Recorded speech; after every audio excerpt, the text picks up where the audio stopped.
We are awakening.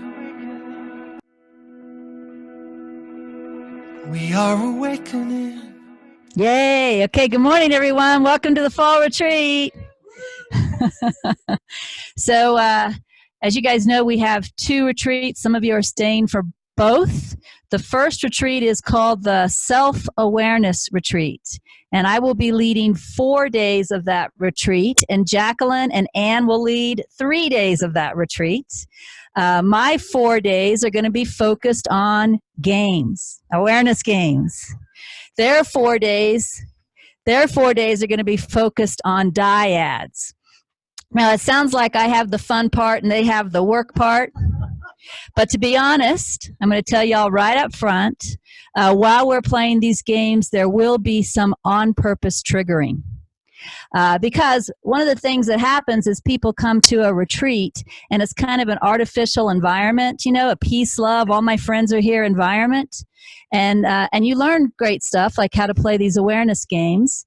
But then you go home and the crap hits you in the face and you forget. So I'm going to hit you in the face while you're here. So I just want you all to be aware of that there will be some on-purpose triggering. I'm not going to tell you when it's coming or anything like that because that wouldn't be any fun. But we are going to learn how to, the goal is to learn how to stay in awareness, right? Not just in a peace, love, fun, all my friends are here environment. And hopefully at the end of this 7 days, you will feel like your skill at remaining in awareness has been improved. Yeah, good. I'm glad you like that. Nobody ran out of the room, so that's wonderful. So the first thing I want to share with you is the rules that apply to all games. Now, one thing, you're all going to get a copy of this book. Those of you that are here, this is Awareness Games by Brian Tom O'Connor, but I'm not going to give it to you till the end of the retreat. All right? Because again, I want to be able to manage this and surprise you and all of that. So I have the books here. You can see that you're going to get them, but you won't get them till the end of the retreat. However, if people at home already have the books, and I did request that you get them, what you could do is you could open your book to page 10. Because the first thing we're going to cover is the rules that apply to all of the games. And for you guys that are here in the retreat house, since I'm not giving you the book, I've put them up here on a flip chart for you. And feel free, if you want to write them down in your journals, since you won't have the book till the end, because that way you could review these rules in the evening or in the morning or whenever you feel you want to refresh your memories. The first rule is relax. And that's one, especially when the intentional triggering begins, you may really want to focus on. Because what happens when you trigger? Yeah, you tighten up, right? So rule number 1 is relax. Rule number 2, get curious. Assume you don't know until you look. So rule number 2 is get curious. And again, this applies to all the games that we're going to play this week. Rule number 3, if you get distracted, just gently focus back. And your mind's going to try and distract you. We all know how that mind is, right? There's no question about that. So if you get distracted away from the game that we're playing, just when you notice you're distracted, just gently focus back on the game. No need to kick yourself, Brian says. It happens all the time to everybody, and that's true. So again, just refocus on the game. The next rule, play as often as you can. And again, while we're here in retreat, we're going to be playing game after game after game. But the point is when you go home to do that too. To stay playing the games. You'll probably find some games that are easier for you and some games that, just really don't seem to take, and that's okay. We're experimenting this week. When you get home, if you just want to play with the games that really worked for you, that's fine. Forget the ones that didn't take, right? This week we'll try a bunch of them. We're not going to try them all, by the way. We don't have time. So that means when you do get home with your book, you can even look for some more games we haven't played and try those. right? So you'll have more to try when you get home. The next rule, if you enjoy long sessions of play, fine. If you don't like to play for long stretches at a time, go for short periods several times a day. So like if you wanted to sit in almost like a meditative state, or if you wanted to take a walk and play one game for 2 whole hours nonstop, super.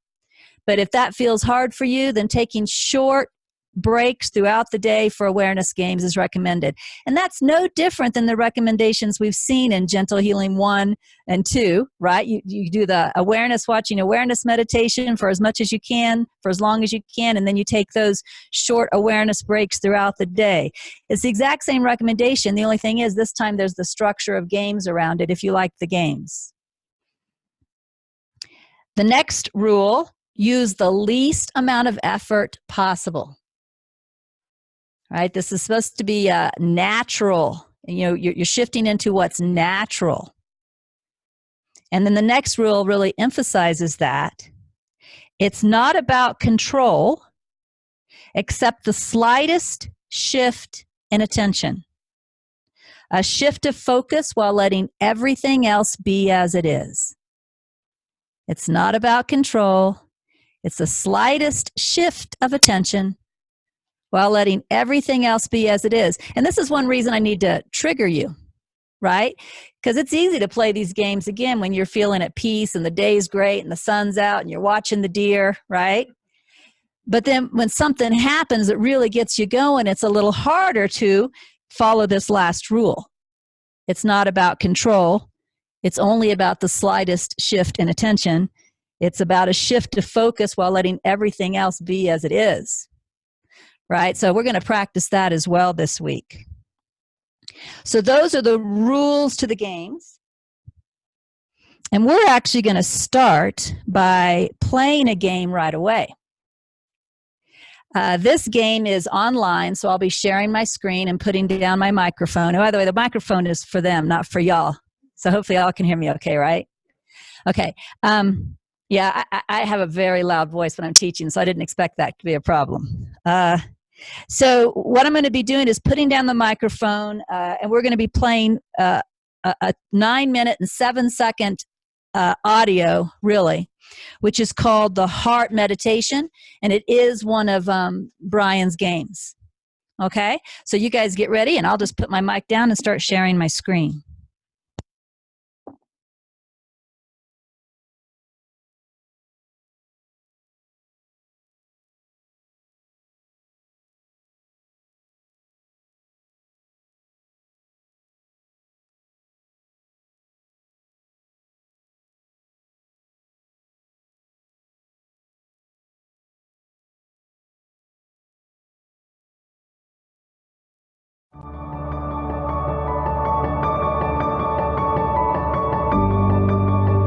So first thing, as always, is just to get comfortable. Take a moment to relax. Scan your body and see if there's any clutching or holding, and just take a couple of easy, deep breaths and let it go.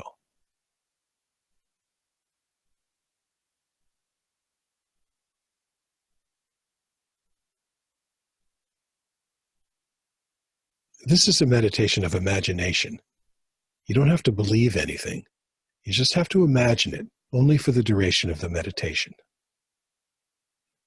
Before you close your eyes, look around and notice your eyes as a sense organ.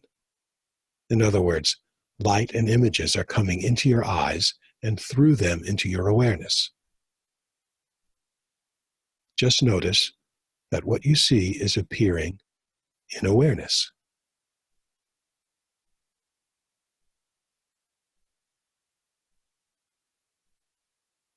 Now, close your eyes and notice your hearing. Notice your ears as a sense organ.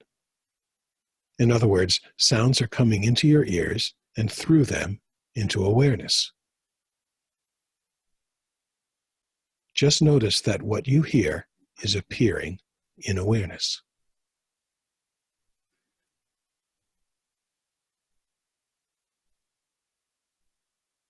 Now notice the thoughts that are coming into your mind. Notice your mind as a sense organ. In other words, thoughts come into your mind and through it into awareness. Just notice that your thoughts appear in awareness.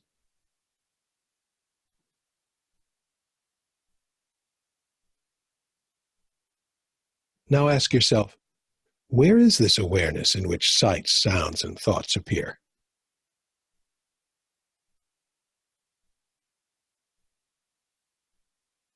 Since the eyes are in the head and the ears are in the head, and thoughts seem to be in the brain, if you're like most people, you'll answer, in my head. If so, just notice or imagine awareness inside your head.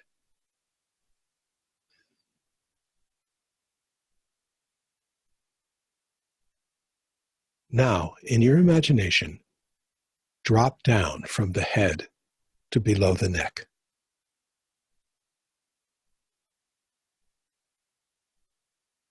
Notice the sensations on your skin. Perhaps there's a breeze, or you can feel your shoes or the floor. Or with your hands, you can feel the chair or the table. Notice your skin as a sense organ. In other words, sensations come through your skin and appear in awareness.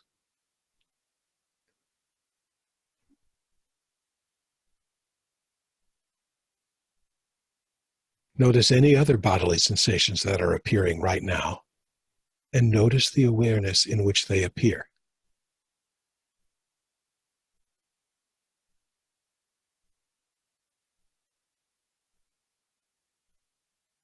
Then ask, what if the heart was a sensory organ?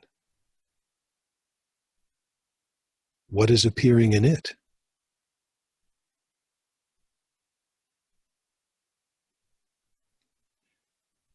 What if everything that is appearing in all the other sensory organs is appearing in the heart?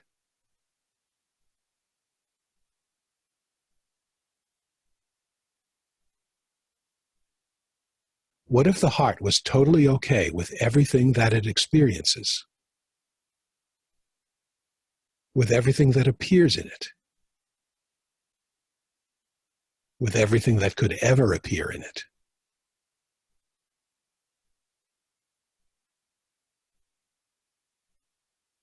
Imagine that your heart reflects everything that appears without choice, without exclusion.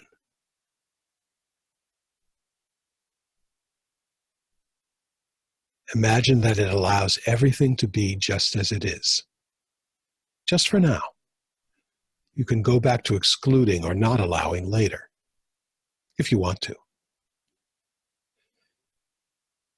So just for now, imagine that your heart allows everything to be just as it is.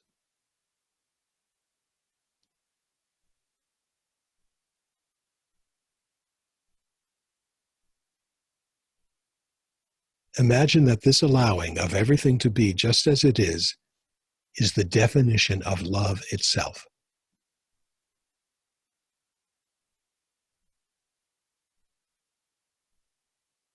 Imagine your heart is love itself.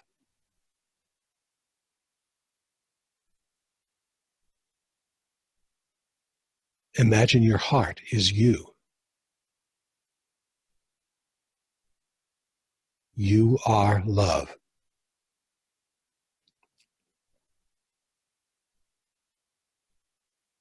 What if the entire body appeared inside the heart?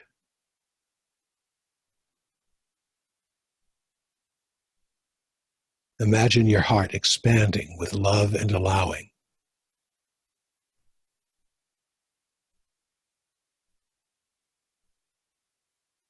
Imagine your heart expanding to fill your entire chest.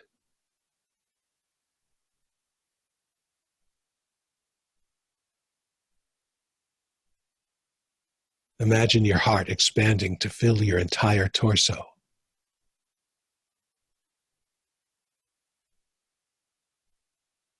Imagine your heart expanding outside of the boundaries of your chest and torso.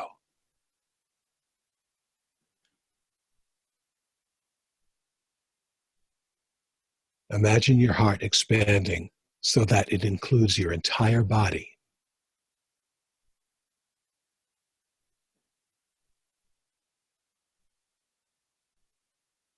Imagine your heart loves your body and allows it to be exactly as it is.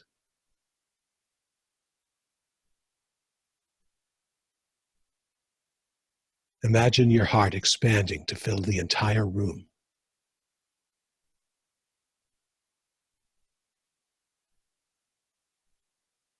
Imagine your heart expanding to include everyone you know and love.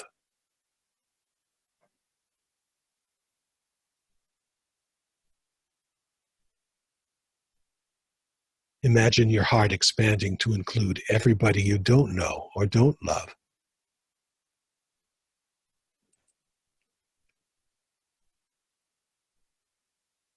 Just for now, imagine that everything in the world is so close to you, so intimate with you, that the boundary between you and everything in the world starts to dissolve.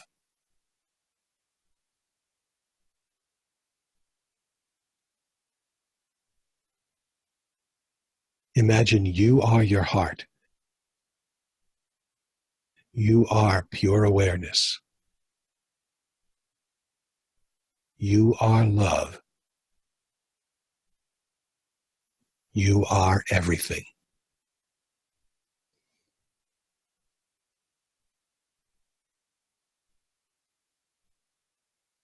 And now, stop imagining anything and just simply notice what's present right now.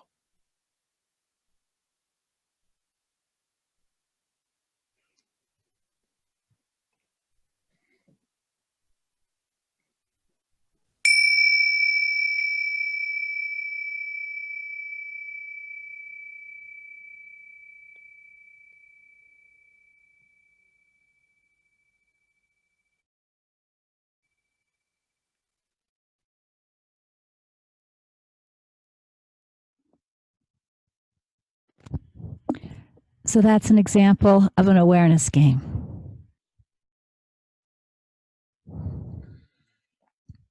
And once you learned that game, you could play that anytime, anywhere, without needing an audio to guide you.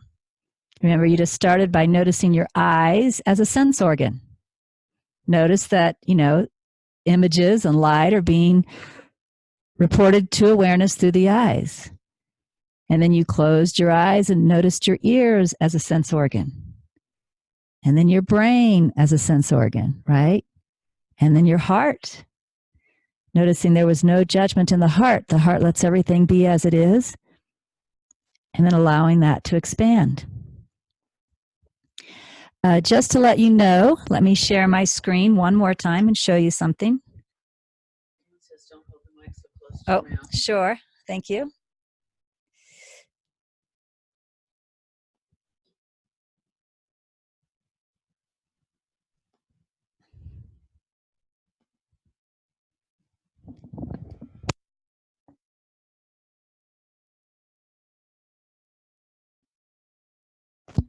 So right now I'm on a website called awarenessexplorers.com. And the particular page I'm at is awarenessexplorers.com/video-meditations. There are also podcasts on this particular website, awarenessexplorers.com, but I happen to be on the video meditations page. And what you'll notice is there are several of these. We just did the heart meditation, which is this one right here.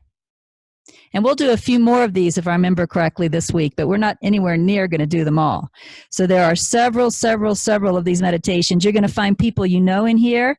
For example, here's Adyshanti, right? So, and then there's also a next page, and there's a few more. Most of them are led by Brian and his partner, but there's Byron Katie. You see, is this Loch Kelly, it looks like to me? I got a little picture, but I think it is. So you have a lot of little meditations. They're all very brief. Like the one we just did was 9 minutes. Some of them are even shorter. So you could find yourself, with just a little bit of time. And, you have a couple choices. One's pick up my phone and play on Facebook or, whatever. And the other is do a brief awareness game, right? I mean, you could do it in the doctor's office if you have little headsets, right? You could do it anywhere. So my suggestion is that we take advantage of these little meditations at times when, again, we would just be distracting ourselves and filling our mind up with other stuff, right? That's not necessary. It's a free resource. Does anybody have any comments that you want to share on the meditation? If you're here and you have a comment, you'll have to come up here and take the mic and talk into it, or they won't be able to hear you. And Dawn, if it's out there, you let me know, because I cannot see who has their hand up and such.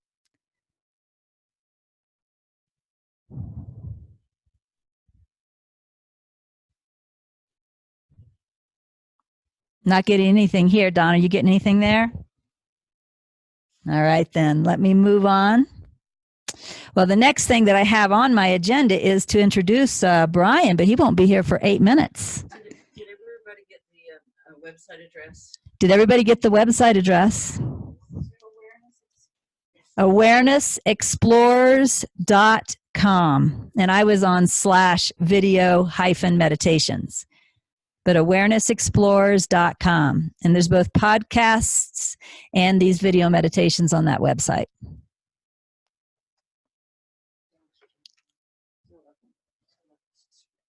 I was too. That's why I asked.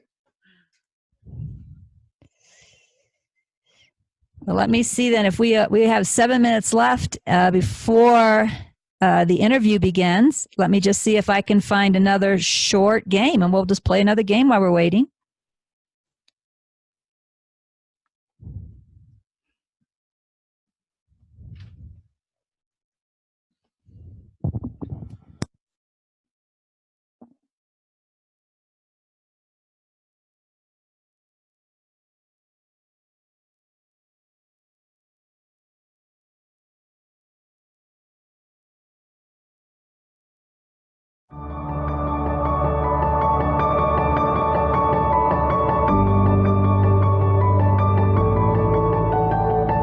This meditation is called the borderless field of being. Notice that you are here, that you're alive. Let yourself feel this simple fact, the undeniable presence of your own existence, the simple feeling of being. Notice that no effort is required for this to be so. No strategies, no techniques, no manipulations are needed in order to create the sense of aliveness. It's naturally present. Existence, streaming forth spontaneously, generating and sustaining itself moment by moment. As you feel the presence of this field of being, let yourself venture out to the farthest edges of it. Can you find anything there? Any point where the field of being comes to an end? Can you locate a line separating the field from anything else? Or is there just an edgeless continuum of being without border or boundary?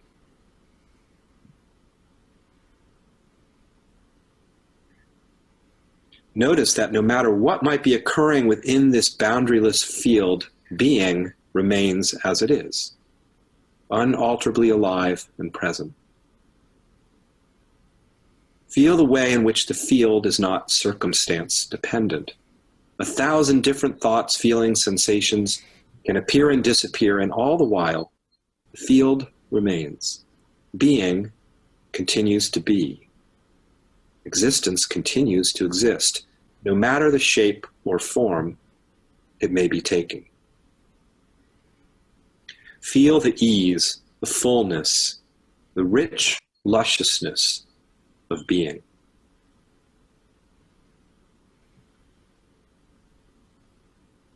While we may imagine ourselves to be these isolated creatures, vulnerable subjects in a world of objects and circumstances, see that experientially this is not the case.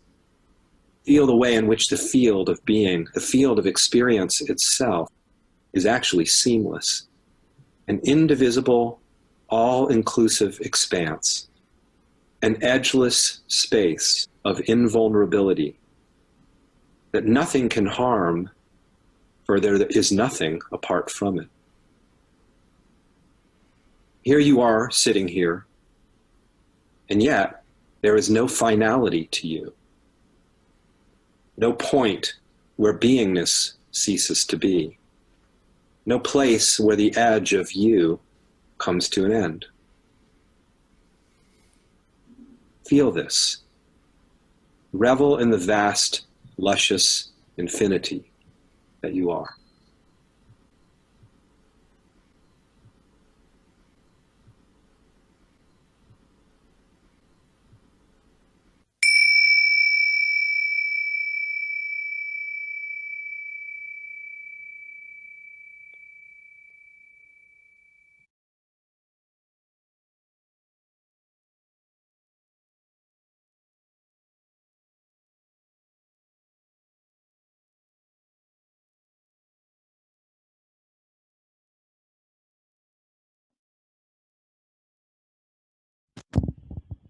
All right, so again, that was another example of a brief awareness game. Again, it's something you could play anytime, anywhere, as long as you aren't driving a vehicle, probably. You could be standing in line at the bank. You could be, again, at the doctor's office. You could be waiting for someone to show up for a meeting that hasn't shown up yet. That was 3 minutes. 3 minutes of just noticing your being. 3 minutes of just noticing there's not an edge to your being. It's a simple game. And again, what most people do nowadays is grab those phones, right? Let's fill up my 3 minutes this way. And what you're going to learn this week, lower, I forgot. What you're going to learn this week is lots and lots of different games that you can play. And again, you're going to have the book to remind you. Now let's see, I'm looking to see if I see Brian anywhere, and I don't. He has 2 more minutes though, so we'll just wait for him to show up. While we're waiting for Brian, does anybody have anything they want to share from either of the awareness games that we just practiced?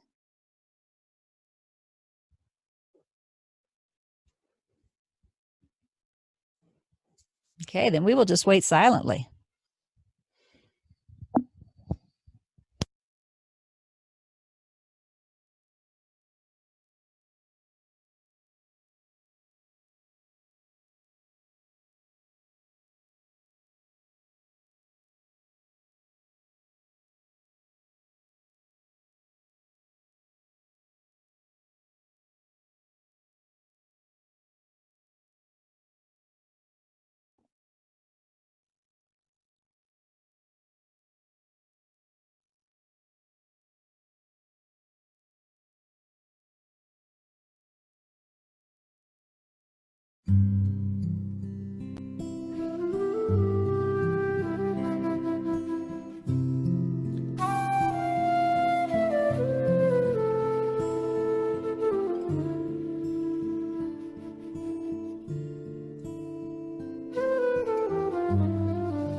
Regina, Brian's here.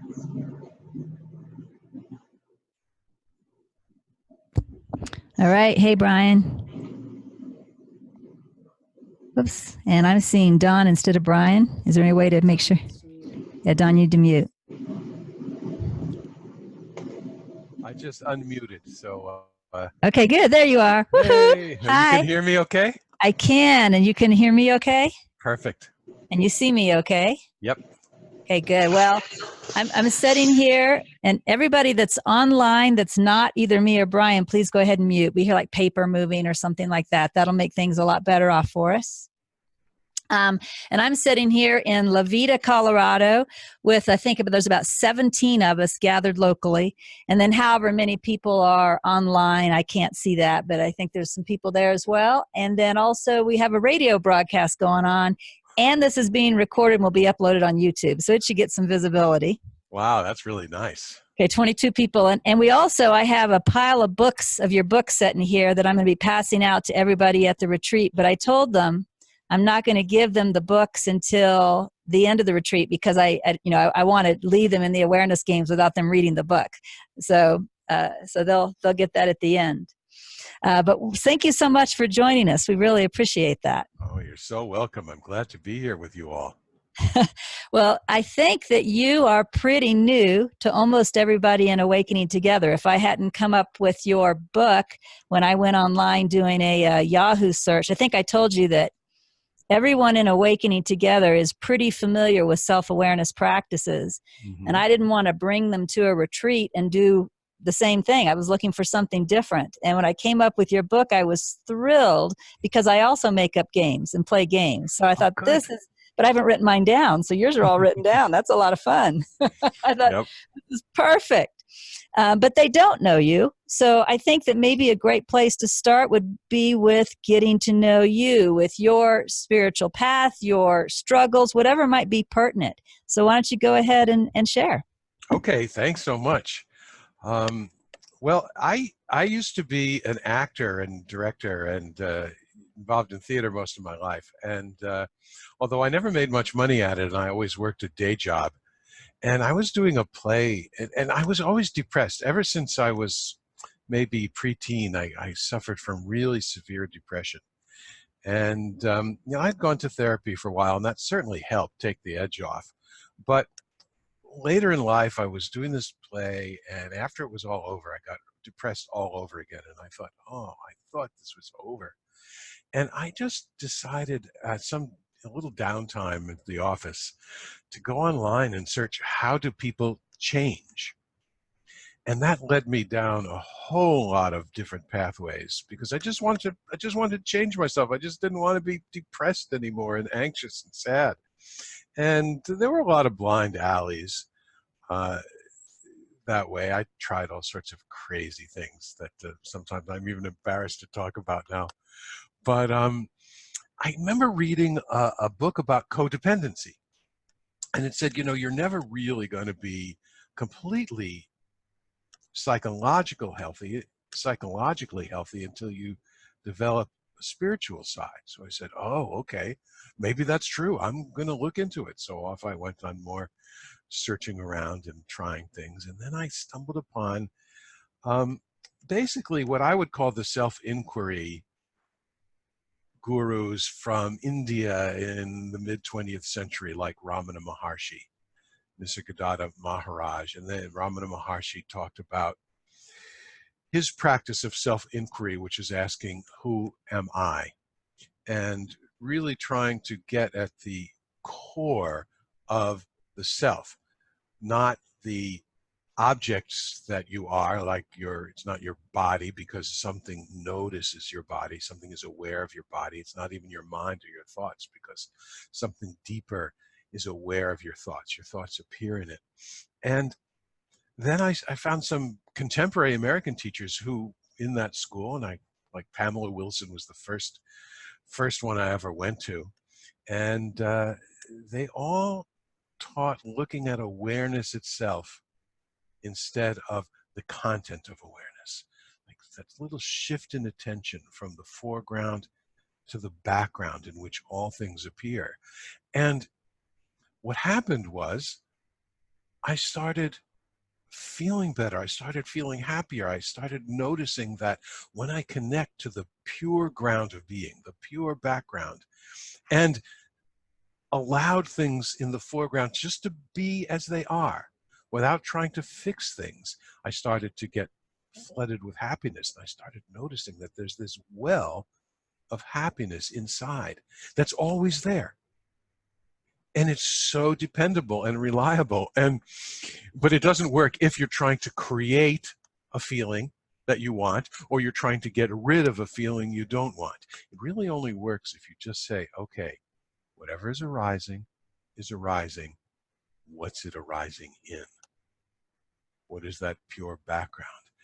And the irony of the whole thing was that when I started realizing that it's not about fixing my personality, it's not about getting rid of my neurotic stuff. I'm still, relatively neurotic. I have fears and obsessions and stuff like that, but they're just so, they're minor. They're little things that sort of like come like clouds in the sky, and I realize I'm the blue sky behind it. So the irony is that I started the search by asking how people change, and I ended the search by realizing I don't have to change, because it's not the things that are changeable that are who I truly am. Who I truly am is the background of all experience that has never changed ever since I was a little kid, and which allows everything to be, and which is happiness itself. So that's sort of like a quick rundown of how I got there. And just to mention, along the way, there were teachers that really helped me out. Adyshanti, I thought was a great writer and teacher, and I've only met him once, but twice. I interviewed him on the podcast. But he had a teacher in New York who studied with him named Locke Kelly, and he was great, and I learned a lot from him, and another teacher named Stuart Schwartz, and I learned a lot from him one-on-one and in groups. Well, we're familiar with those teachers. In fact, let's see if I can get this up here to see who's around my neck. Oh, Ramana Maharshi! Yay! Arunachala! So yeah, all the teachers that you've mentioned, we know, and so you're right here at home with us. It's wonderful having you here.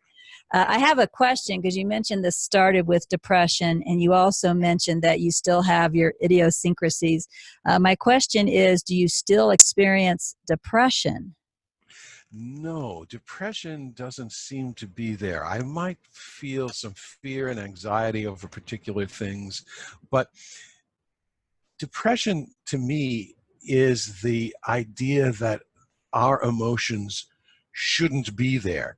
And I don't actually think depression is actually a separate emotion. I think it's the idea or the strategy that we develop not to have emotions. We shut down so that we don't have the emotions.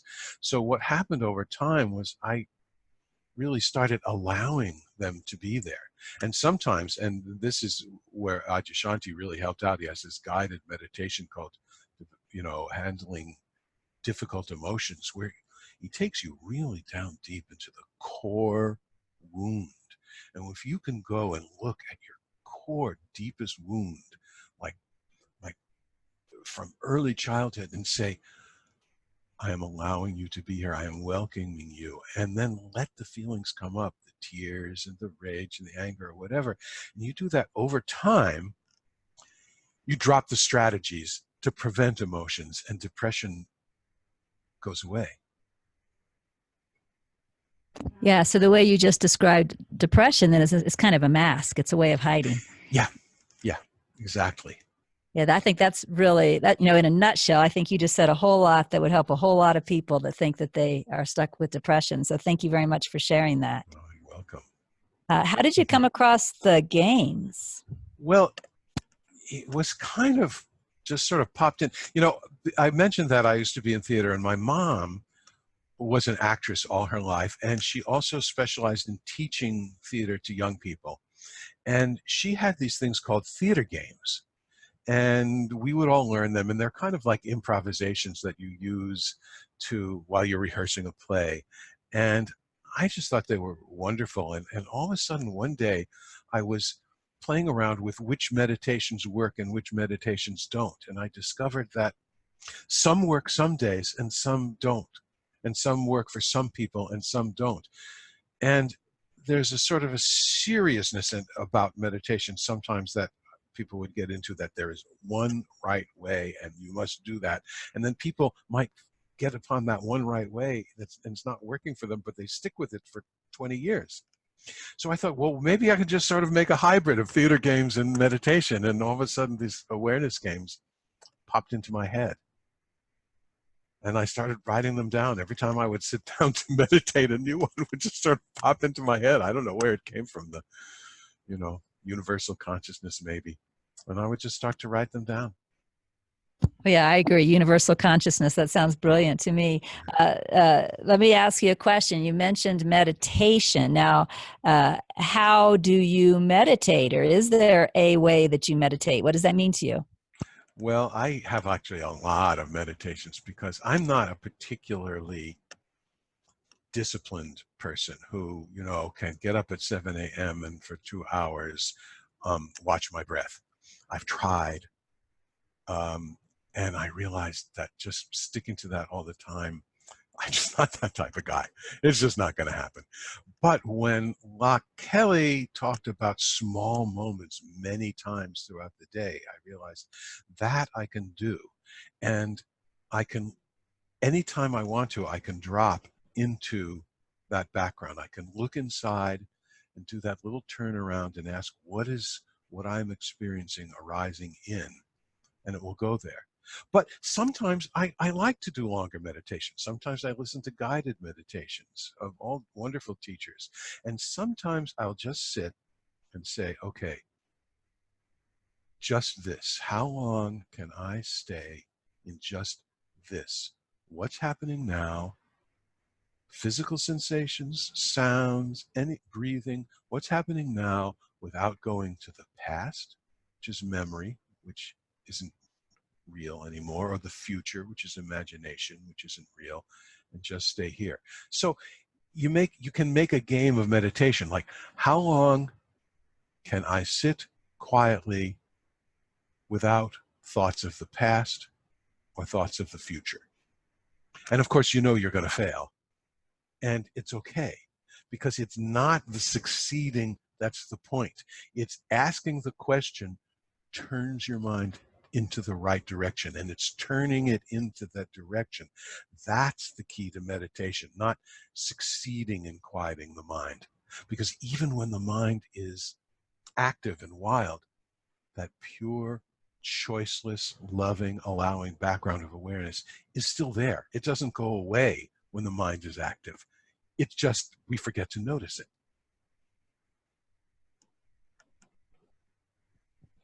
Are there certain games that you love the most? Yeah. I like Born Yesterday. Imagine you were just born a few minutes ago and you have no concepts of what anything means. You don't know your name, you don't know anything, and everything is new and fresh. And I think that one, I love that one. And the circle of this, which is very much like what I described. You imagine you're in a circle, and in the circle is now, here, and this. And outside of the circle is past, present, past, and future, and our virtual reality of the thoughts that go through my mind, and say, okay, how long can I stay in this circle?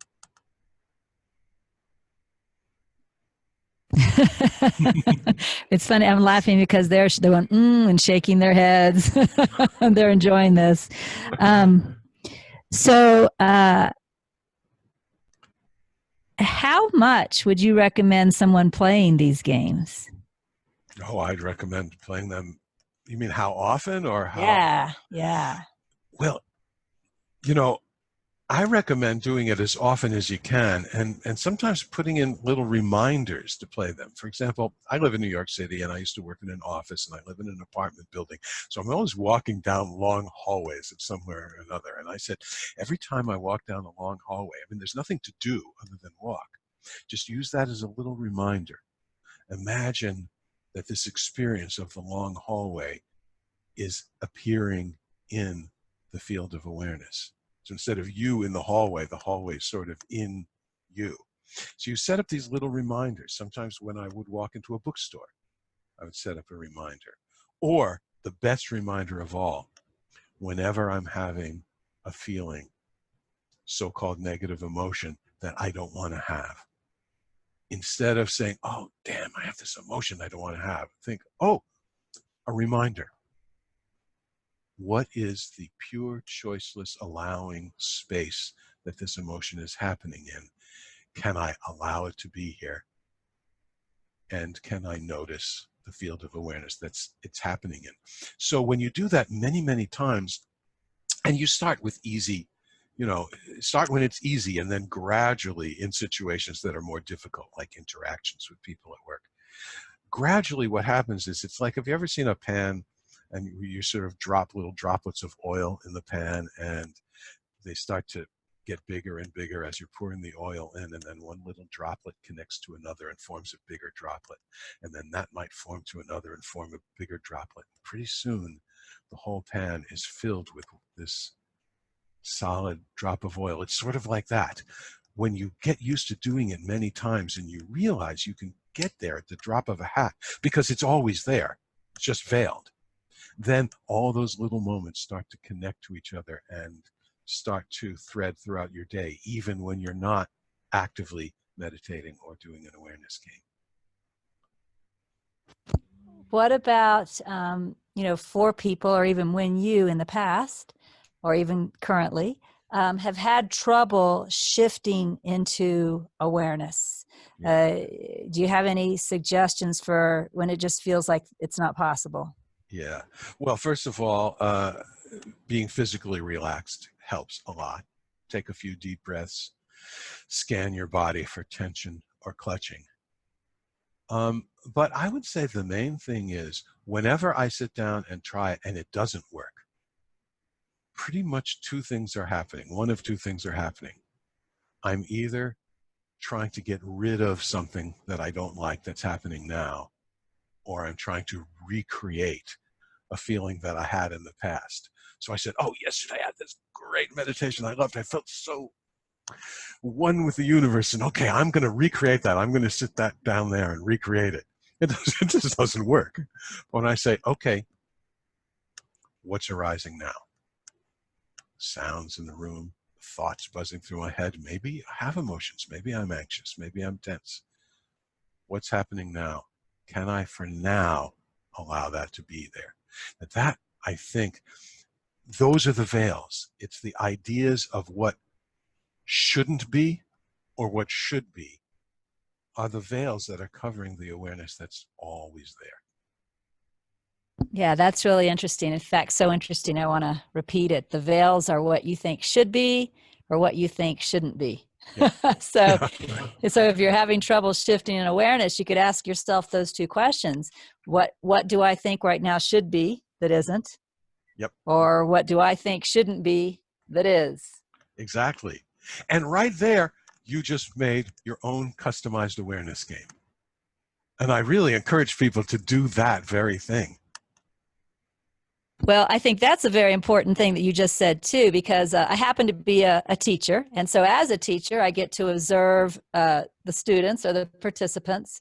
And one thing I notice is that when I teach them, sometimes they follow my teaching too strictly. Right? I'm trying to teach an intuitive process, and this is what it looked like for me. And then they're following it like it's an exact formula, and they have to, as you said, do it right. Right. So I think it's really important that, we're going to pass out this book of games, but if your own games start coming to you spontaneously, maybe his book is just going to be kind of the grist for the mill, right? And then your own games start coming and you play those games. Totally. Absolutely. Yeah. And you start to realize eventually that you're the expert on your own experience, not the guru, the teacher, or the religion or dogma that says you must do it this way. And you don't have to believe anything is true either. You just have to try it and see. And if one doesn't work, you try another. And if you make up one that really works or modify one for yourself, and that's doing it, do it. So I think what you said, Regina, is absolutely right about teaching and about people's own experience. Yeah, thank you. Well, as you were speaking, you began to remind me of some of the things that are in your book on page 8 and 9. So I'm going to ask you these questions and let you answer them. One of the questions on page 8 and 9 in your book is, what is awareness? What is awareness? Awareness is that in which everything appears. Awareness is the clear, empty, allowing field in which everything appears. Awareness is what notices your experience. Awareness is what never changes. Awareness is what's always been that in you that knows your experience ever since you were a little kid. Awareness isn't really a thing, and that's why it's tricky. It's not really a thing. In fact, you could say awareing is actually more accurate. You're noticing this beingness, this knowing of your experience that's happening in the background. And because it's clear, it has no qualities of its own. And Yeah, well, that was. Yeah, you can't really see it. You can only be it. Yeah, I was going to say it was interesting when you said awareing, because we're actually an online church. And so, we have a Sunday morning weekly gathering like all churches do. And we had our gathering earlier this morning, and we have like 45 ministers in Awakening together. So we rotate who's leading the gathering. And the minister that was leading this morning, really one of his main themes was that the mind likes to make up nouns. And that really it's a verb. It's not, everything is a verb, not a noun. And so when you said awareing instead of awareness, everyone went, because that was exactly what our talk was about this morning. Oh, I love it. I love it. So we're all on the same wavelength here. Yeah, absolutely. Let's see, the next thing, and of course, this kind of repeats something you said, but I'm just going through your book asking the questions. So the next thing is awareness a thing? Right. And yeah, it's not really a thing. And that's what makes it tricky, because we look for a thing or an experience. And basically, if you try and conceive of it, any answer that you get is really not going to be it, because it's going to be a thing, or it's going to be a concept, it's going to be a noun. Like, when you like who am I? There's a Sanskrit term, neti neti, you're probably all familiar with, which is not this, not this. Okay, who am I? My body. Well, who notices my body? Am I my thoughts? What do my thoughts appear in? So you're realizing you're not any of that. And the same way with awareness. Awareness isn't your emotions, because something is aware of your emotions, or no thing is aware of your emotions. And you just go down and you just keep going back. And even if you have a concept of what awareness is, that's it. I feel expanded now. You can go even farther and say, what notices that expansive feeling? And you go back and back and back until there's absolutely no words to describe it. Right. And of course, the opposite of that expansion is when people don't feel expanded. I've heard many people say, I can't find awareness now, or I'm not in awareness now. I'm going to let you answer this. So what would you say to someone who's just all contracted and focused on a problem, and they say, I just can't find awareness now? Where do they go from there? You're aware of the problem that you're focusing on, right? Could you not be aware? Is there actually a light switch that turns awareness on and off? Could it ever go away? It is always there. And of course, because it's not really a thing, and we say, oh, I'm not finding it. It's so paradoxical. Not finding it is the finding. Realizing that nothing that you can give a name to, nothing that you can experience or is a concept is it, but it's that which all appears in, including the problems I'm having and that my mind is all wrapped up in.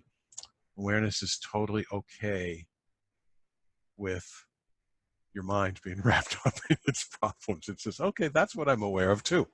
Just like a mirror.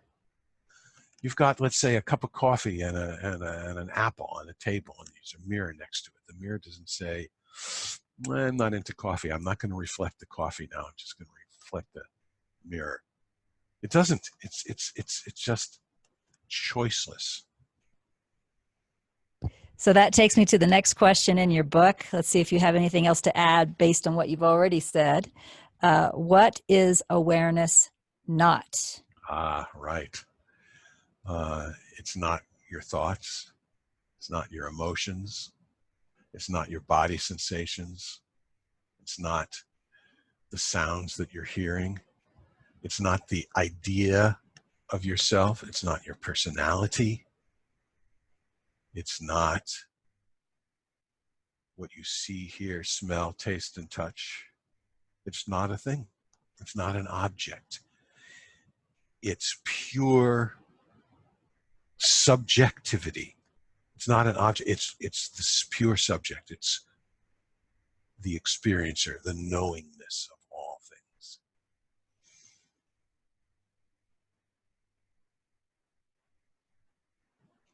Do you have any tips for people who may be challenged when you say like the experiencer of all things, the one who's always aware? You know, we know the mind comments. So, you know, I could be sitting here saying, oh gosh, everybody's staring at me. I am so nervous, you know, blah, blah, blah, blah, blah, blah, blah. And some people think that chatter is observing because the chatter is commenting on what's seen, right? So they get that confused with awareness. Do you have anything to share that might help people know the difference between the two? Yeah, a couple of things. If you ask yourself, okay, let's look at this voice in my head that's chattering away. Who's it talking to? Who's listening to the voice in the head? Who's aware of the voice in the head? And that's a little shift, turn around from the voice in the head to what the voice in the head is appearing in. And the second one is a tip from Rupert Spira, a teacher that I admire. He says, if you were to ask yourself, am I aware? Just simply, am I aware? And you were to look inside and say, yes, I am aware. You'd say, where did you go to get that answer? And again, it's just looking inside. Am I aware? Yes. How do I know? Oh, things are appearing. There's stuff in awareness. And then you just walk back from the stuff in awareness to awareness itself. It's very tricky because words can't adequately describe it, but we can do these little tricks of playing with our mind to help turn it around. That reminds me, there's a kind of an ashram in North Carolina, Asheboro, I think, North Carolina, called Aham. And it's based on the teachings of Ramana Maharshi. And I've been there. A couple of our members have been there. But one of our members goes there frequently. Her name is Karen Worth. And then she also creates meditations for all of us, which are on our website and on YouTube. And in one of her meditations, she's sharing something she learned at Aham. And that was to imagine you're in a completely dark room, right? Completely dark room. You can't see anything. Someone knocks on the door and says, "Are you in there?" How do you know the answer? Right, that's perfect. That's lovely. I love that one. Yeah. So it's a lot of fun. Another question in your book, what do you mean by the content of awareness as opposed to awareness itself? Yeah, that's a good question because a lot of people want to ignore the content because they have the idea, and which is a true idea, that awareness is contentless. Awareness is context, not content. Content being all the information from your senses, being your thoughts, your feelings, your emotions, the world, your body. That's all content. Context is the background in which all content appears. And but you can start with content, and I totally recommending starting with the content because that's what's arising. Take an inventory. Okay, what's appearing now? All right, I have the heater on over there. There's a little hum. Oh, there's some noise happening. I can feel my body. I can feel the weight of my body against the chair. Oh, there's some memories and images floating through my mind. So definitely, you can start with the content, but then you walk back. Okay, what is the silence that sound is appearing in?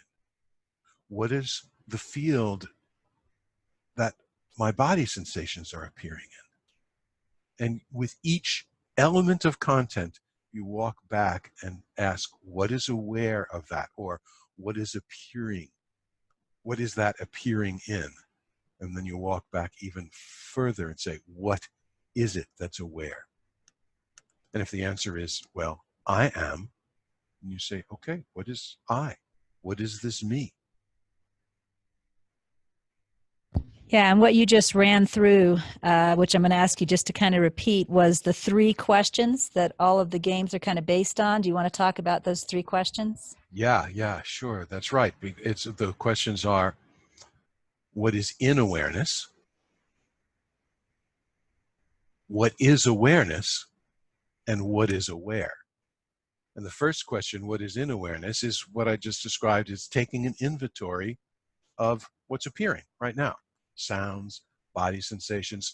Those are the 2 easiest ones, sounds and body sensations.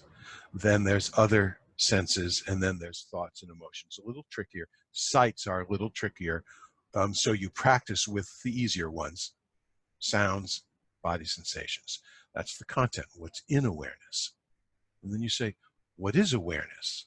And that's just to shift from the content to the context, from the foreground to the background, like shifting your attention on a whiteboard from the letters written on it to the white. And then the third question, what is aware? That's the real self-inquiry that brings you back to the knowingness, the beingness, what we call I, but not the I of our personality definition, but the back I in the background of all experience, that everything appears in, that doesn't change, that isn't affected by experience. What do you have anything to say to people who feel that awareness is boring? That's a good one.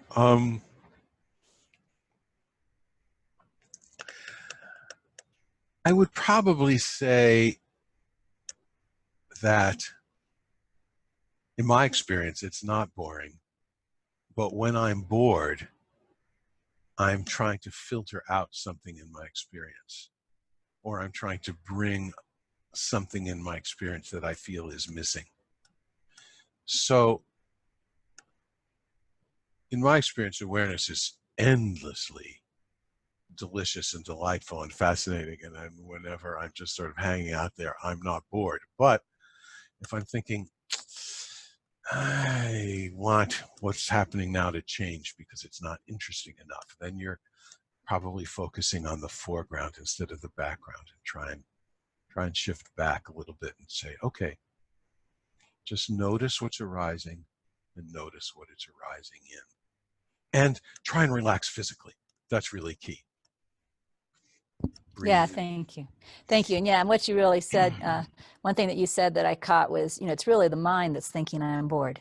It's not awareness. So that's right. Notice that. Yeah. Yeah. It's just the mind trying to fix something. And it's a strategy. Boredom is a strategy to prevent feelings or to create ones that you want. See if you can let go of the strategy. What? See if you can let go of the intention. That's real tricky. In fact, that was one of the first things that happened to me. Somebody quoted Papaji, who was a Ramana Maharshi. You probably all know about Papaji. And he said, what if you had no intention?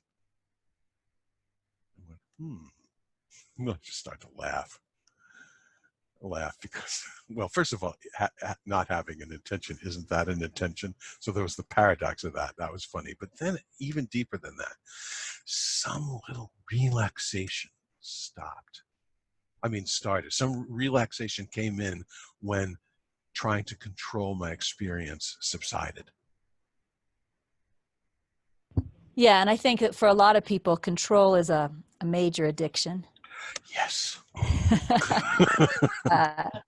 Again, do you have any any tips for people who, well, I really have two questions here. One would be who have challenges letting go of control, but the other one is, I think sometimes people don't even notice when they're trying to control. So maybe the first question is, how do we come to notice when we're trying to control?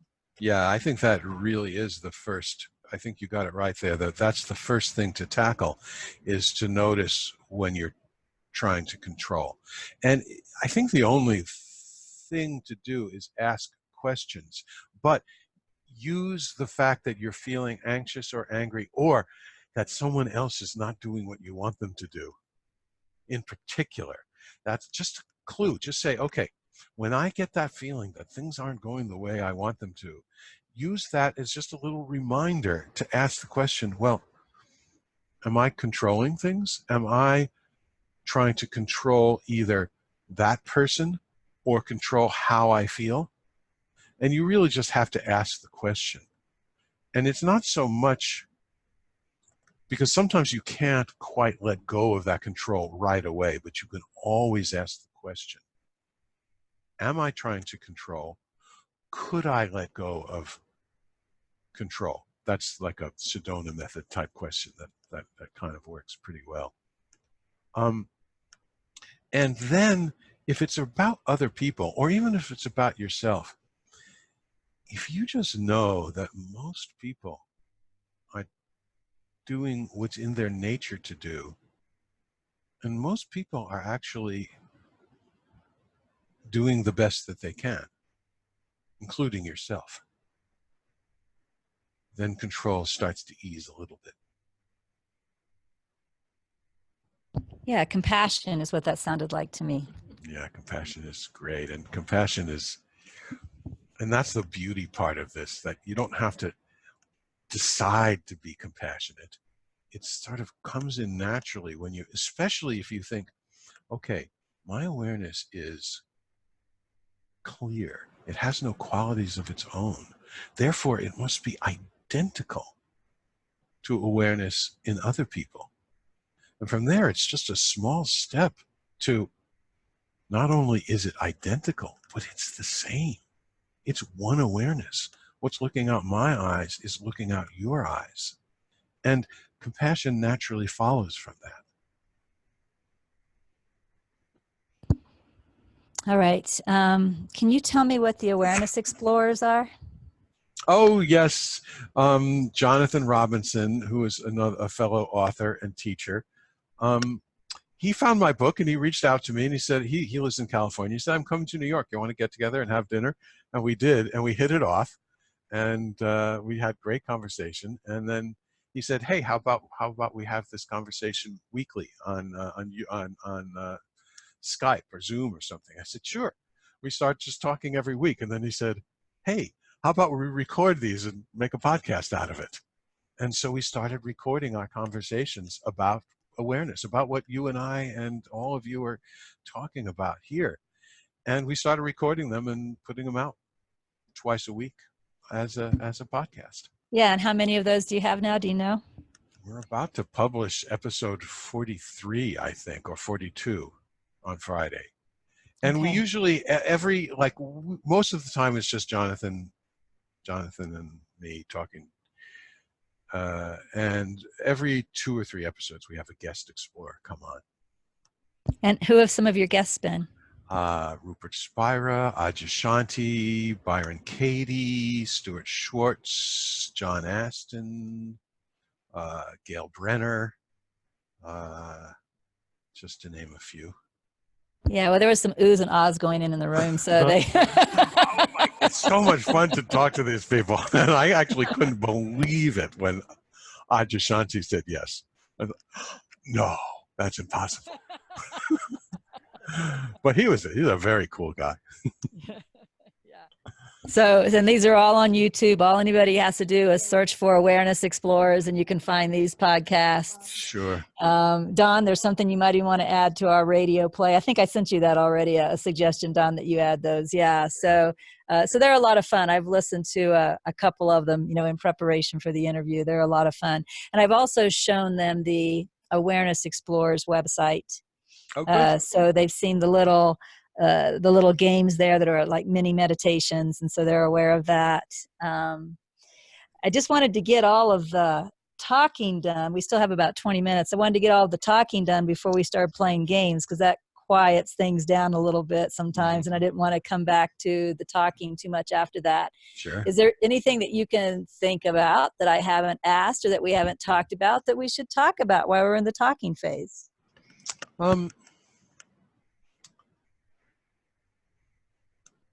I always found it fascinating that when I was a little kid, I used to lie in bed on nights when I couldn't sleep, and I used to say, what if there was nothing?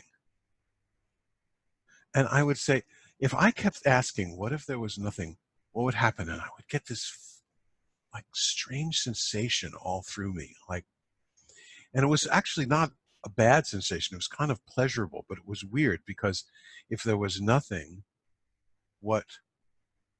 who can experience nothing? I mean, experiencing nothingness would be impossible, because there was nothing, I wouldn't exist. And I realized that lying in bed as a kid, just playing that was the seed, that was the germ of awareness games. And it's sort of in that spirit that I think everybody can play with your own mind. Just, like, what if there was nothing? Or how long can I go without verbal thoughts, without words going through my head? Or, I mean, that's really what meditation is. And I just call it games because I'm not particularly serious type of guy. I just like, Well, trick me and myself into having fun. Well, this is exactly why when I discovered your book and found you, I thought you were perfect, because that's the way I do it myself. I play games if it's not fun or devotional, because I also love the devotional. So if it's not fun or devotional, I'm not going to do it, which means I have to make sure everything is either fun or devotional, right? And that keeps me going. So. And we have had some teachers, one in particular, who's very discipline focused, and that teacher's teachings are very valuable.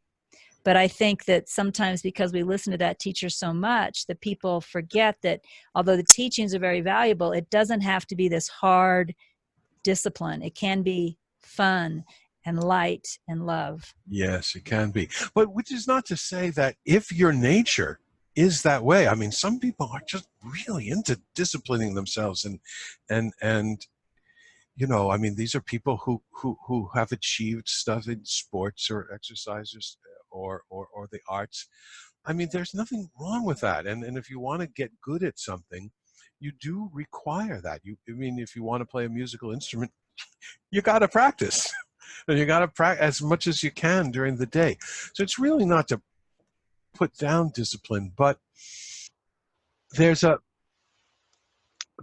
paradox in that when we think of it as a discipline, we think of it as there is a progress, and I'm going to progress, and I'm going to gain this skill, and I'm going to progress over time, and then eventually at some point in the future I'm going to awaken, or I'm going to become enlightened.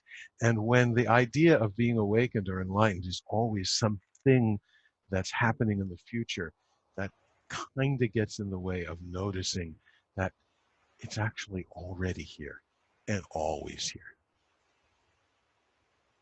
Yeah, and once from my inner wisdom, there was a definition of discipline that I found very helpful, because it does require some discipline, even playing games. Because, for example, if you're in the habit of every time you have a spare minute grabbing your phone, like most of the world is nowadays, it's going to take a little bit of discipline to change that habit and decide, I'm going to play a game now instead, right? With this That's 5 right. minutes that I have. So it does require discipline. And once my inner wisdom gave me the definition that discipline is lovingly loving your love. In other words, you know I that you love would it. really, you know that you really want to be in awareness more than you want to be in the mind. You already know this. So you just, Right. that's what you love. So discipline is just lovingly loving your love. Sure. Just bring yourself back to it because you know you love it. And but also not being too hard on yourself. If you know, I still play games on my phone. I've never played games on my phone, which is funny. You know, in fact, it's funny that I would love awareness games because I've never played games. I've never played Sudoku or Candy Crush or any of these other things I hear people talk about. I've never even attempted them. Yeah. Well, everybody's brain is different. You know, they're drawn to some things that not Yeah, others. no, to me, that's like work. You know, when my eyes are on a screen, that's work. I don't want to work when I'm not working. I don't blame you. I'm with you. I'm a go outside and take a walk kind of girl. Walking is my love. Yeah. I love walking too. Yeah. Love it. So let's see. We should be down to around less than 15 minutes. So maybe is there a game that you would like to lead us in? Sure. Let's see now. There's probably a few that would work. We've actually talked about a few of them, like Born Yesterday, and I think though I'm going to go for I call it triangulation. And the idea of this one is to get a sense of awareness as one thing. Awareness is just like, sometimes I call it a solid block of awareness, but that's even too visual, or one taste, or kind of like a syrup that everything flows in. And so this game here, I just call it triangulation, where we take three modes of knowing, of experience, and see if we can notice that they are all appearing in the same awareness. So basically what we would do is first, well, like in all games, just I think closing your eyes for this one is good, but you don't have to for all the games. And just take a nice, slow, easy, deep breath.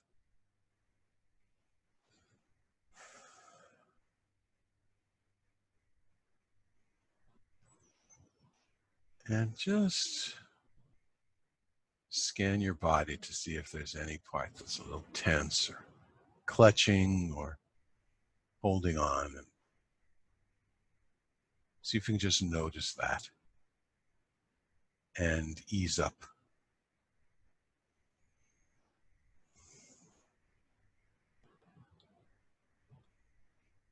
And now see if you can notice the sounds that are in the room.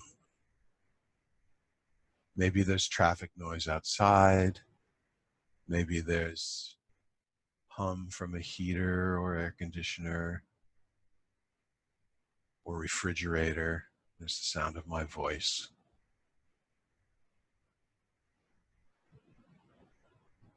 Maybe the hum of your computer.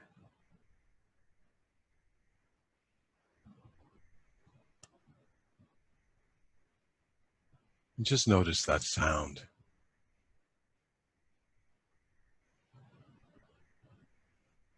And ask yourself, what is that sound appearing in?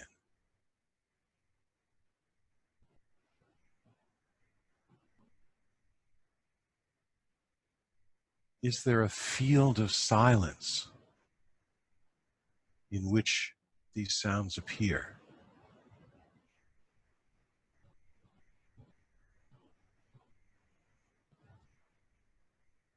Like a concert hall before the orchestra or the band starts to play.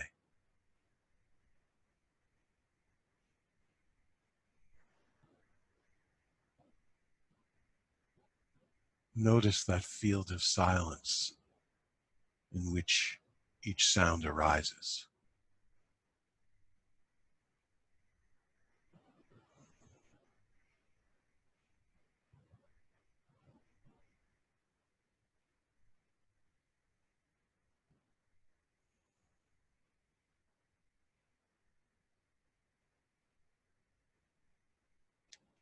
Now, notice your body sensations.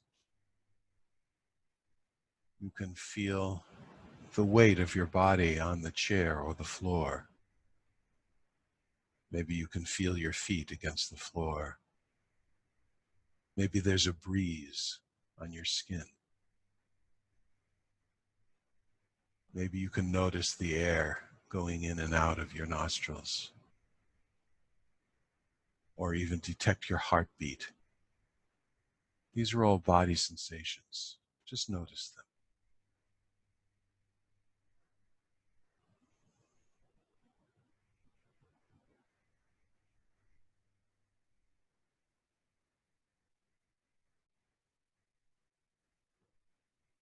Then ask yourself, what notices these sensations?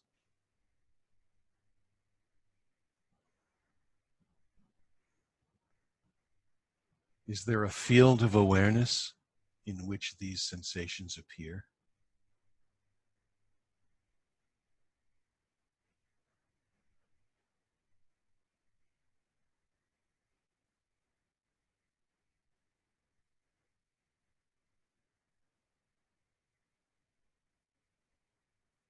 What's the nature of that field of awareness in which all your sensations appear?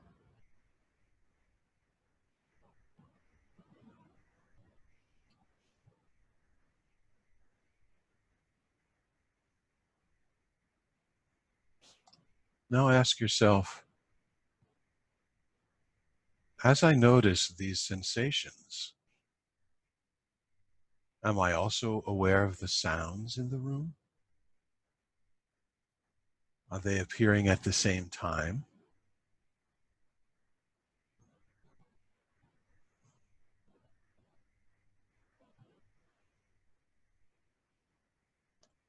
And ask yourself, is it possible that the sounds that appear and the body sensations that appear are appearing in the same field of awareness?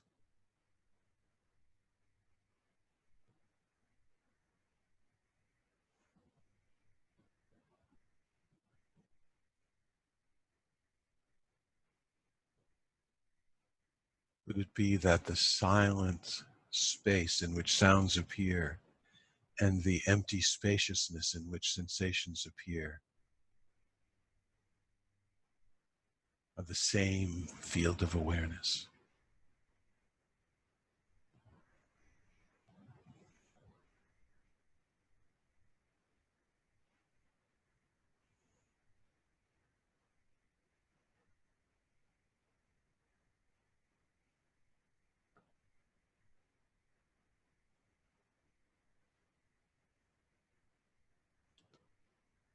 Now notice that there may be thoughts going through your head.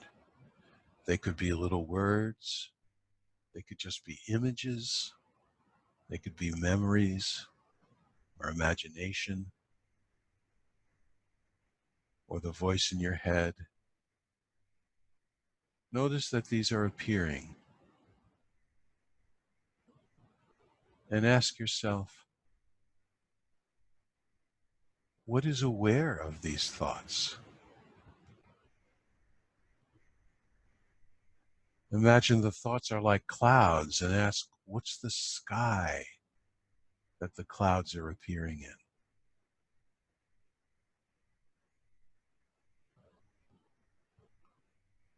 Is there a vast field of awareness in which these thoughts appear?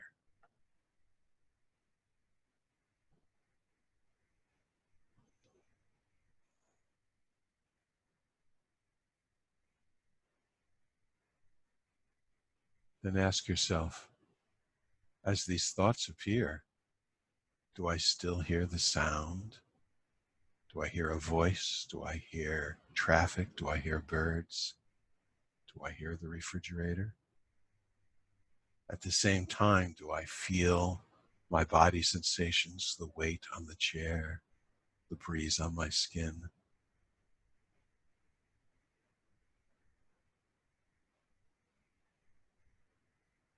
Are they all happening simultaneously?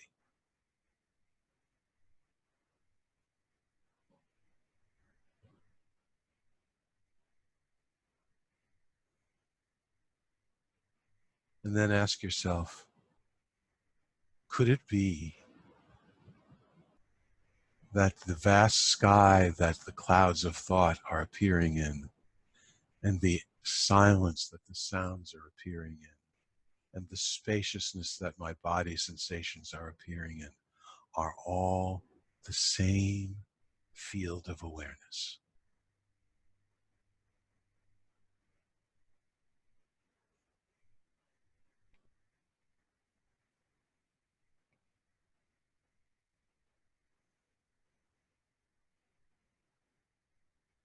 That empty, spacious, silent, choiceless, clear, open, allowing field of awareness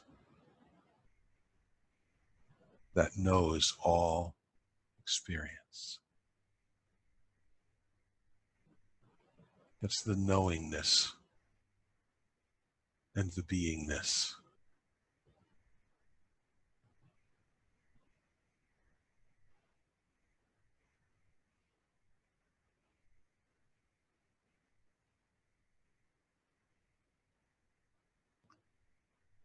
And now see if you can get a feel for not just observing this field of awareness, but actually being that field of awareness. And see if you can get a sense that when you say I, that I is the open, spacious, clear, silent field of awareness in which all things arise.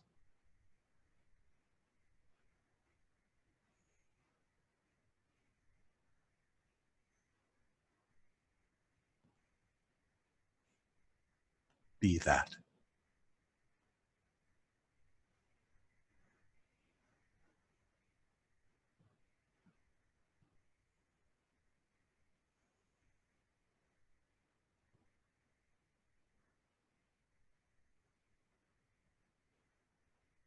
And when you're ready, at your own pace, take another nice, easy, deep breath and open your eyes.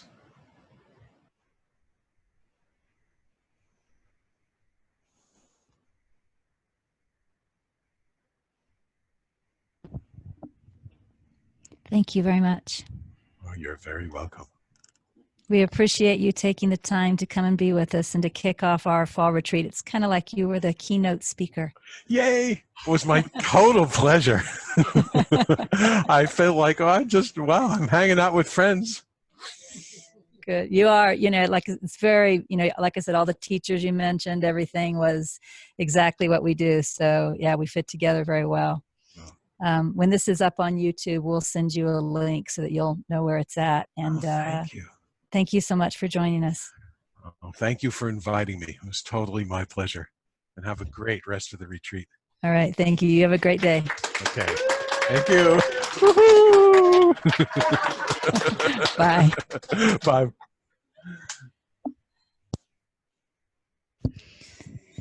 All right. So now everyone has an idea who Brian Tom O'Connor is. Brian O'Connor, and he's kind of like, on his book it says Brian Tom O'Connor, kind of like Regina Dawn Akers. So again, during the 4 days of this retreat that I'm leading, we're just going to play game after game after game, and hopefully that will just help people shift into the habit of staying in awareness rather than bouncing back to the mind, right?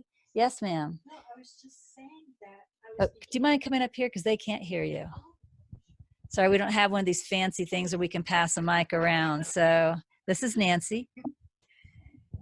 No, I was just going to say that I was starting to do that on my own. And so it's a surprise to me that that's what the first part of the retreat is about, because it's like I'm right there. That's exactly what I'm doing. So Perfect. Perfect. Thank you. Thank you very much. Well, let's see. The next thing I wanted to do was go over, we went over the rules of the games. And in fact, let me just really quickly read those rules again. And then we're going to go over the main goals of the games. And then we're going to play another game. And this is when I'll need my pen back. So, oh, okay, so you found a pen for you because you'll need one too. Okay, you might, yeah, because everybody will need a pen and paper. Yeah, everybody will need a pen and paper for the game that we're going to play in a little bit. But again, the rules of the games, it's kind of funny to say the word rules and then to say the word relax, right? But the first rule of the game is relax. And you notice that he attempted to really lead us in that relaxation in the way he led the game. But the next is get curious. Assume you don't know until you look. And that's really important because the mind will trick you by saying, you know, I've played awareness before. I know what awareness is, you know, and it's not going to take you into the direct experience in this very moment. So it's really important to just get curious every time, like it's your first time ever playing a game, right? Again, if you get distracted, just gently refocus on the game that you're playing. Play as often as you can. If you enjoy long sessions of play, as he says, fine. If not, just play short sessions multiple times throughout the day. Use the least amount of effort possible. And that to me is also a really important tip because the mind tries to play these games. And you can tell when the mind's trying to play because there's effort in it, right? So, so when they're shifting into awareness, it's not the mind. So the least amount of effort as possible will kind of take you out of that mind trap. And again, it's not about control. It's just about the slightest shift of attention while letting everything else be as it is. So that's just kind of a review of the rules. I'm going to flip the flip chart here and we'll look at the main goals of the games.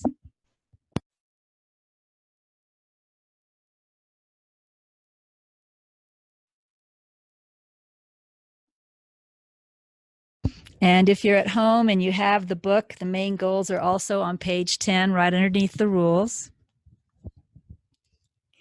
He says all of the games have the same goals. And I think even that's important to remember because some of the games are quite different. So, you know, you might think it has a different goal. So it's important to remember that all of the games have the same goals. One goal is a shift in focus from object to subject, from what's noticed to what's noticing. And you can even do that right now while you're writing or while you're listening, just a quick little shift to noticing the noticing, right, of whatever's occurring. So a shift in focus from object to subject, from what's noticed to what's noticing. The second goal also happens to be one of the rules, letting go of control. That's actually a goal. And the reason we need that goal is because humans are in the habit of attempting to control, right? So one of the goals of the games is to learn to let go of control. And one of the ways that you'll know that the games are having an effect on you is when you start noticing in daily circumstances where previously you would have tried to control, you'll actually observe you're not. That's when you know the games are really working on you. The next goal, shift from verbal or conceptual thought to direct experience. You know, like right now I actually have to pee. And since I'm leading this, I can't pee until this is over, right? So a conceptual thought is, I have to pee. That's a conceptual thought, right? A direct experience is pausing and noticing what this sensation feels like. Right? What does it feel like, that pressure? Or, you know, just See, that's completely different than the thought I have to pee, even though the thought may be a correct assessment based on, what we've learned, but it's still completely different. So it's learning to shift from those conceptual ideas to the direct experience.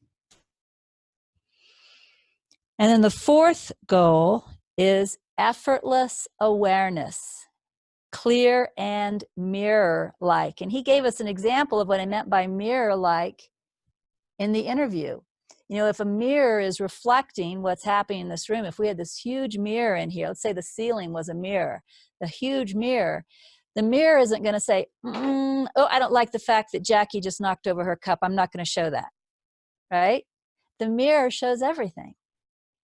It effortlessly reflects everything. And that's the way awareness is. It's the mind that tries to block things out, right? But awareness just effortlessly takes in, accepts everything. So that's another of the goals. So again, the goals are a shift of focus from object to subject, from what's noticed to what's noticing, letting go of control, shifting from verbal or conceptual thought to the direct experience. Of that, sure. The having to pee. Another good example is feeling hungry. It's getting closer to lunchtime. Some people may feel hungry. And, depending on your personality makeup, the mind could be saying, oh my God, I'm hungry. I can't wait till this is over. I want to get up there and eat. I wonder what's for lunch, blah, blah, blah, blah. That's all conceptual. I used to hate being hungry. I hate being hungry. And then I would get grouchy. That was actually conceptual. If the thought I hate being hungry wasn't there, the grouchiness would not have appeared. I shouldn't be hungry. I should never be hungry. I should, have food whenever I want it. All right.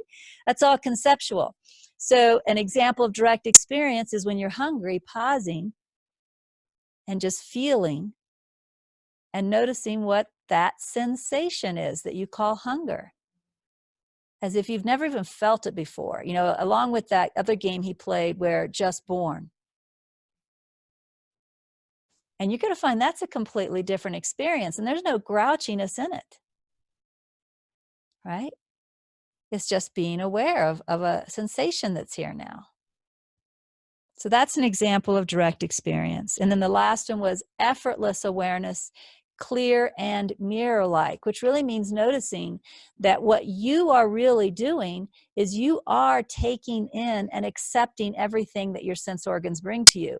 You aren't rejecting anything. The mind may be, right? But you aren't. In fact, you're not even rejecting the mind's rejections. You're taking that in just the same. So noticing yourself as being like a mirror, and that you clearly reflect everything that appears.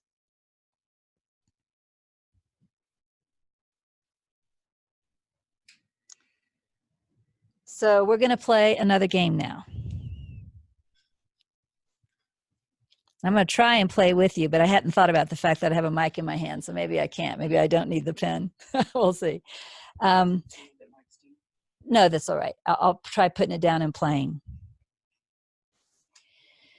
So everybody will need paper and pen or pencil.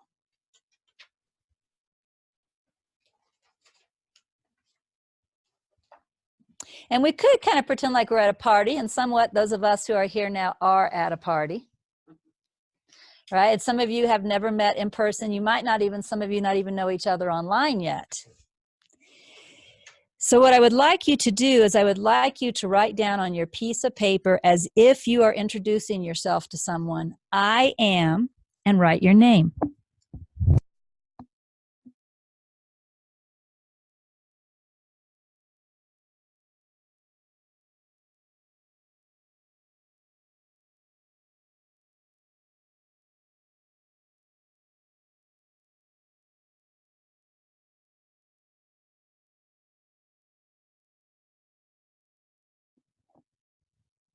And just look at what you've written and just notice what that feels like. I am and your name.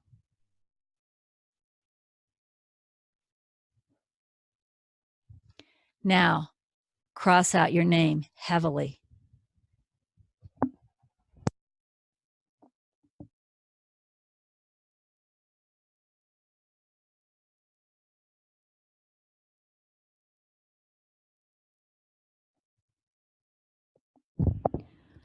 Look at just the words I am. Notice how that feels.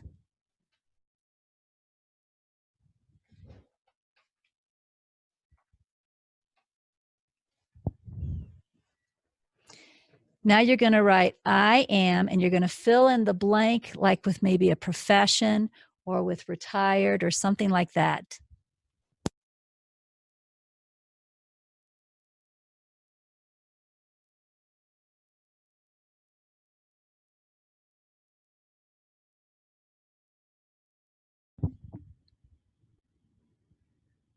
Look at that and notice what that feels like when you define yourself in that way.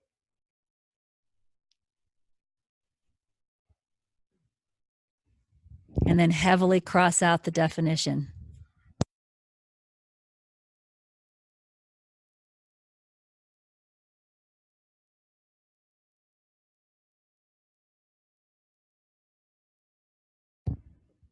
And look at just the I am and notice what that feels like.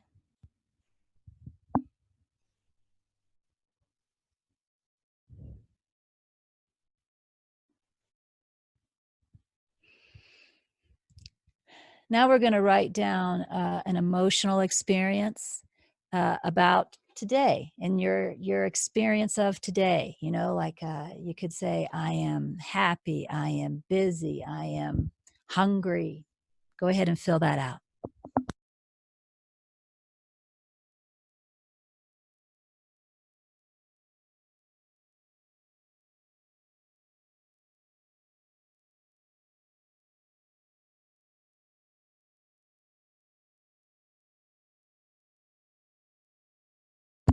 Notice what that feels like.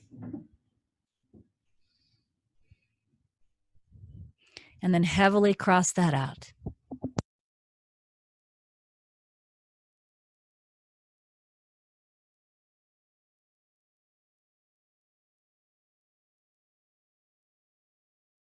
And look at the I am and just feel that.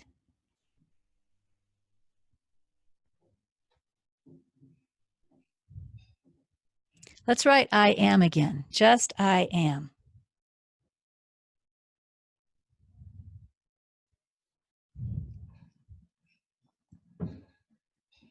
Look at I am and feel what that feels like.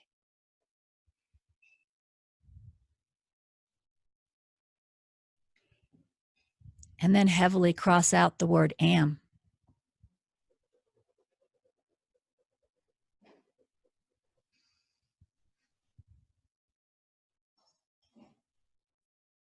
And just look at I. Without even the am.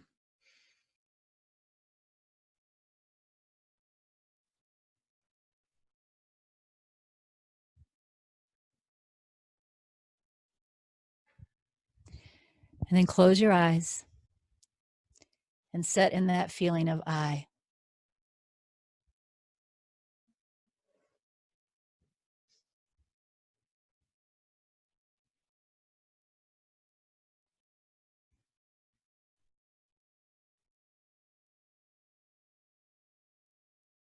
You can now add the newborn baby game to it. You were just born.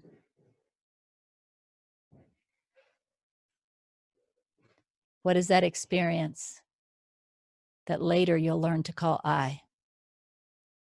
You don't even have that yet. No I. What is that?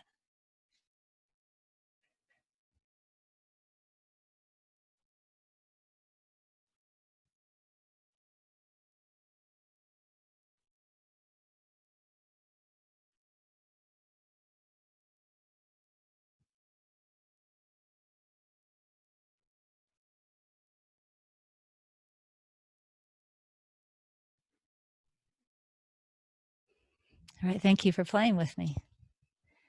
So that was the example of another game.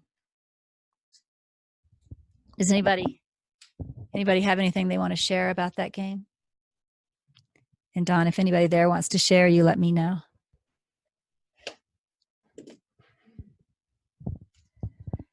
Okay, come on up. This is Eileen coming up to the front.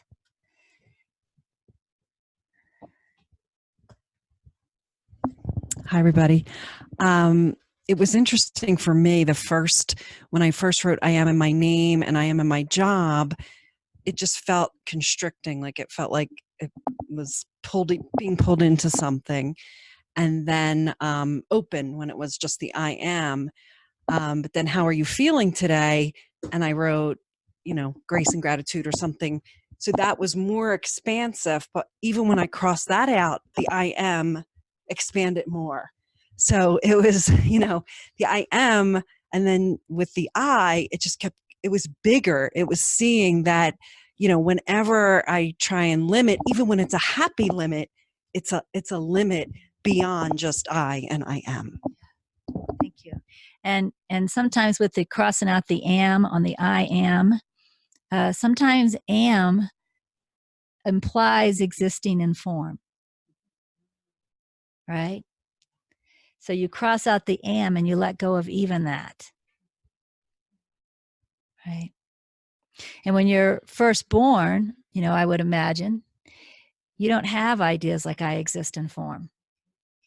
You are just the clear mirror-like awareness, right? Other people may go, oh, coochie, coochie, coo. They have the idea you exist in form, but you don't have the idea you exist in form yet, right? It's just the clear awareness. So again, that's a fun game you can play. And even though we played that on paper just now, you can play it whenever you catch yourself defining yourself. Like we are going to have lots of social gatherings today. And if you catch yourself defining how you feel about something, who you are, you can just stop right then and in your mind, erase that. Right? It's a game you can play whenever you define yourself and then just erase that. Nobody even has to know you're playing, and feel the difference between definition and the truth.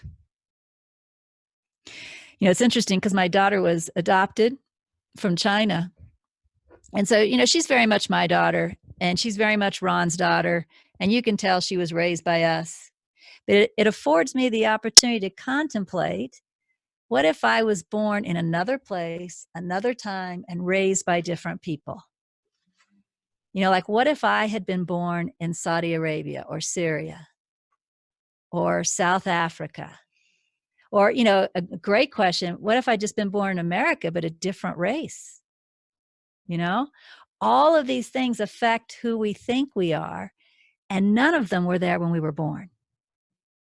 They're all added, right? And so whenever you notice you're believing these things about yourself, just erase them.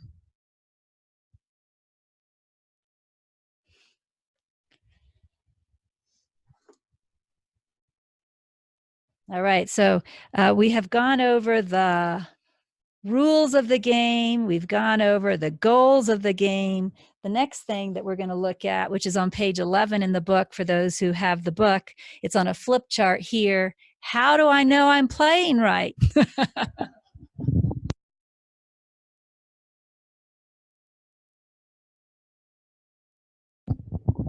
So it's kind of a funny question because in a way we don't want to get into the judgment, So even though the question is there, how do I know I'm playing right? If you go judging yourself against this criteria, that alone is probably going to make the criteria not appear, right? So you kind of have to take the question lightly, and yet there's some wisdom here that's worth looking at. So the first answer, how do I know I'm playing right? Is it fun? Of course, if it's not fun, it might be because you're efforting too much. You're trying to force some type of experience, right? And then if you're efforting or trying to force some type of experience, you aren't doing it right? Because it's supposed to be as effortless as possible. So that could be an indication that your mind is in there. Your attempts to control are in there. You're not just lightly playing a game. You want to keep that lightness to it. Light, effortless, fun. exploring, curious, right? All those types of qualities. Question, the answer number 2 to the question, how do I know I'm playing it right? Is there something inside that eases? A relaxation of tension or a letting go of clutching?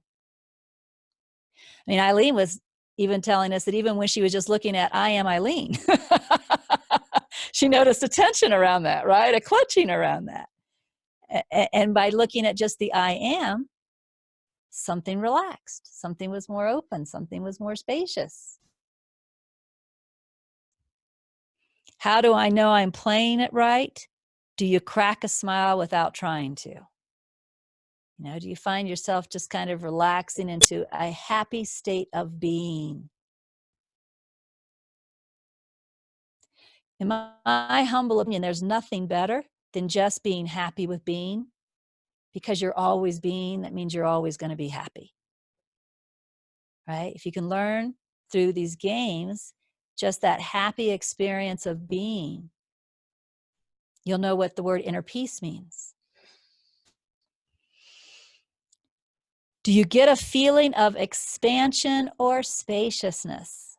Because again, the mind is usually very contracted. In fact, I did a meditation at one of our retreats here where I forced people to stay focused on the mind where thought appears, right? And I know they probably wanted to quit because they were becoming very acutely aware of how much effort there is in staring at thought, how much tension there is in staring at thought.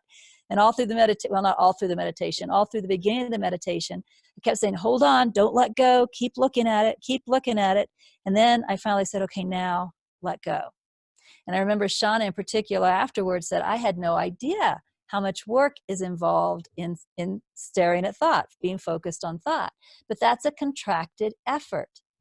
And so when you practice the awareness games, that efforting of staring at thought all the time will ease up. And so you'll naturally feel more spacious. It's just the opposite of like a flashlight being focused on something and the bright light of the sun shining on everything. And then do you start to get the feeling that what you're looking for is already here? Not even inside you, but actually you. Are you starting to notice that you really are the awareing? And in fact, that you can't stop being awareing. You can't stop being, you can't stop awareing, that's just what you are. That's your nature. That's your nature.